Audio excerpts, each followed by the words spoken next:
Right now, we have one of the most highly respected producers in the DMV. You know, if you've been keeping up with DMV rap for the past few years, you probably already know who he is, but I still let him introduce himself. So, who do we have with DC artists right now? You got Juu2x. Shit. #1 producer. No, for real. Okay, Juu2x. Glad to have you here. What's up, my guy? Long time. No, definitely, long time coming. Okay, so let's take it all the way back. Where are you from? All right, shit, we taking it all the way back. Then we starting in Temple Hills, you hear me? Like, borderline, shit. It's just like you hop the fence, I ain't gonna hold you. You in the South. You hop that fence, you in the Southeast, but it's like 23rd Parkway, Hillcrest Heights, right down the street from Hillcrest Heights, right? If anybody know where that's at, like, you know, you start there and then niggas moved to like Upper Marlboro side. That's when I started like middle school, I think, like in the middle of middle school. And then that's when I started making beats the whole time. And then shit went up. What was your life like growing up? You know, siblings, some cool shit. Yeah. Parents? Yeah, some cool shit. Like, I got a couple sisters, good folks, you hear me? My mom and my father, you hear me? Good folks. Like, and then my shit was like on some calm shit. Like, it was never really too much going on, you hear me? I just stayed out of the way for the most part. And then niggas got older, just kept hanging with the same niggas. Like, I've been hanging with Double R my whole life, bro. Like, him, my man Mike, Ty, that's the only niggas I know, you hear me? What kind of like activities did you do growing up? You know, because you said that you started producing in middle school, so. Yeah, nah, I started on some cool shit, like off the cool football time. Like off the youngin' that I'm talking. Me and Double R was in football together the whole time. We started flag football, then we went to the tackle joint. I'm like, fuck that shit. Then they started hooping. And then shit, like high school, I probably bullshitted. Like, I tried to run track for like a year, but that was just off some bored shit, you hear me? That's when I really was like, I need to make a beat or something, you hear me? Niggas just trying to do anything, you hear me? Were like your people like into music at all? Or was that something you just picked up? Yeah, I just started doing it. I don't know my folks for doing no music shit. What kind of music did you listen to growing up? A lot of shit. I'm with my father. I'm listening to like Scarface, shit, UGK, shit like that, bro. Some calm shit, you hear me? I'm with my mother, I'm listening to like Mary J. Blige, you hear me? Monica, shit like that. Some smooth shit. It's always been a calm balance between both. So did you play any instruments growing up? And if so, which ones? Shit, in school, it was like, I did the trumpet for a couple years. That was some calm joints, but that was it. Oh no, trombone too for like a little bit. And then, yeah, that was it. I mean, I did a little alias piano class in like high school, but that don't count nothing. Right, okay. How did you really get into making beats though? Just one day, you know what I mean? Me and Double R decided we making beats. Real, I just woke up one day, we making beats now. I'm like, shit, that's what it is. So was there any type of inspiration from like the music you were listening to or like nah, but it's like I knew once I started doing it, that's what I was fucking with. I mean, it really started off the rap tip. Like, shit. I keep saying Double R, me and Double R again. You hear me? My mom, she had a school laptop.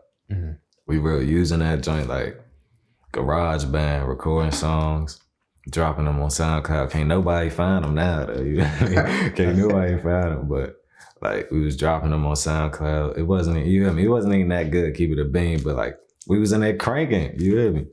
And then it wasn't working. So then he was like, one day, we making beats, you hear me? So we just started making beats and then shit just went up quick, like quick. Okay, so when you said that it kind of went up quick, like around what time was this? Because you said that you started in like middle school, so what time did it really start picking up? Started picking up around freshman year of high school. So I say probably in about a span of 1-2 years max, shit jumped up, and then started like I didn't realize what it was at the current time, but like it was some serious shit. At what moment did you realize, you know what, I'm gonna just take this thing seriously. I'm gonna put my all into producing. Like, it was a specific timeline that I specifically remember. Like around the time, like you talking Glock Boy, Kari, Holla Back, like Rain, Baby 50 joint, like around that time. That's when I'm like, okay, like this ain't just like, I'm not just making beats just to make beats. Like it's something going on right now. So then, yeah, that's when I started to lock in. I was like, it's up from there. No cap. And then that's around like 2018, 2019, right? I believe so. 2017 at the latest, yeah, some shit like that.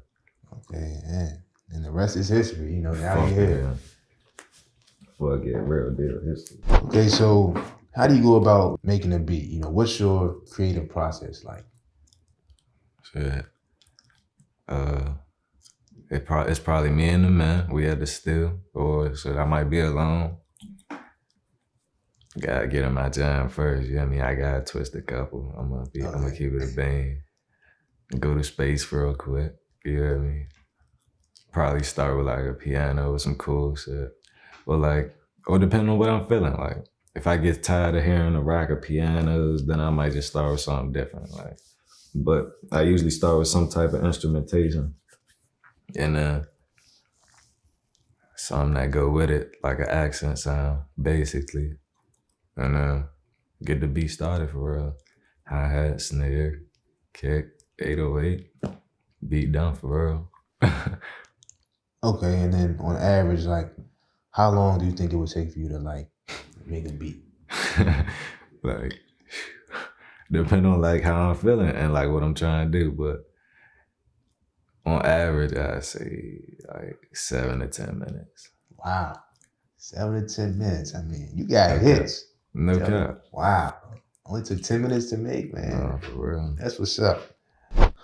Okay, so you said that you sometimes, like you feel the piano or 808. So what do you think is the most important element of the beat? The 808 and the kick, for sure. Maybe the hi-hats, depending on the beat. But nah, between them three, that's like, if them two ain't got like something unique to it or like a certain type of like bounce to it, it ain't even gonna register straight, because that's where the whole focus of the beat is at. Like that's where the groove of the beat is at, because that's the whole, you hear me, focus of the beat. You mute them three, you ain't really gonna be grooving how you normally would to a song. If you hear a song without a 808, a kick, or a hi-hat, you just gonna be listening to claps and instruments, like that No Cap song.